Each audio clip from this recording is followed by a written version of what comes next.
Story of Odia. आपण जानिछंती कि काहेकि जगतर नाथ जगन्नाथଙ୍କ हाथ एवं पाद अधागड़ा होई रहिछि। काहेकि जणे सबर मुखिया भगवान को गुप्तरे पूजा करुथिले। आसंतु जानिबा नीलमाधवଙ୍କ ସେହି रहस्यमय कहानी जहाँ आपनକୁ आश्चर्य କରିଦେବ। सत्य जुगर कथा। मालव देशर राजा इंद्रद्युम्न भगवान विष्णुଙ୍କର जणे परम भक्त थिले।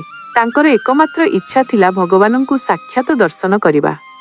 दिने जणे यात्री राजसभा को आसी नीलमाधवଙ୍କ विषय कहिले।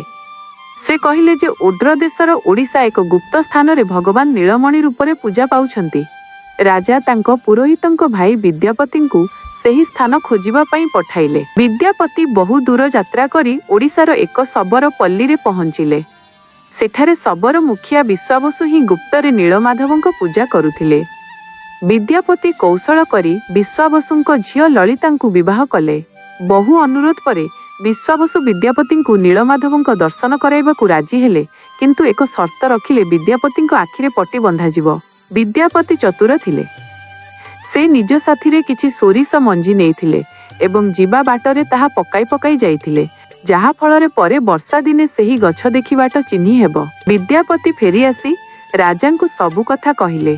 राजा इंद्रद्युम्न निज सैन्यबाहिनी सह पहुंचिबा बेलकु नीलमाधव सेठारे नथिले। भगवान अंतर्धान होई जाइथिले। राजा बहुत दुखित होई उपवासरे बसिले। सेही समय रे आकाशवाणी हेला, हे राजन, व्यस्त हुओ नाही। मु पुरी समुद्र रे एक दिव्य दारु काठ रूपरे भासी आसीबी। सेही काठरे मोर मूर्ति गढ़ी पूजा कर। राजा समुद्र कूलरे पहुंची देखिले एक विशाल काठ भासुछि, जेउथिरे शंख चक्रर चिन्ह अछि, किंतु हजार हजार सैन्य बा हाथी सेही काठ को हलाई पारिले नाही। शेषरे भक्त विश्वावसुଙ୍କୁ डकागला।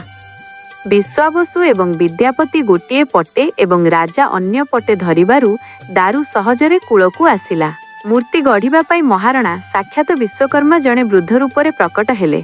से कहिले, मु 21 दिन जाए एक बंद घर भितरे मूर्ति गढ़िबी। एही समय रे केही कबाट खोलिबे नाही। 14 बिना 15 दिन परे घर भितरु कौनसी शब्द सुभिला नाही। रानी गुंडीचा अस्थिर होई राजांकु कबाट खोलिबाकु कहिले। कबाट खोलिबा मात्रे देखागला जे कारीगर अंतर्धान होई जाइछंती एवं 3टी अधागढ़ा मूर्ति पड़ी रहिछि। भगवानଙ୍କ हाथ नाही, पाद नाही, केवल बड़ बड़ आखि। राजा निज भूल पाई कांदिबाकु लागिले, किंतु भगवान कहिले, मु एही रूपरे ही पूजा पाइबाकु चाहे। मोर हाथ नथिले मध्य मु भक्तर सबु द्रव्य ग्रहण करि परिबी एवं पाद नथिले मध्य सारा जगतरे भ्रमण करि परिबी।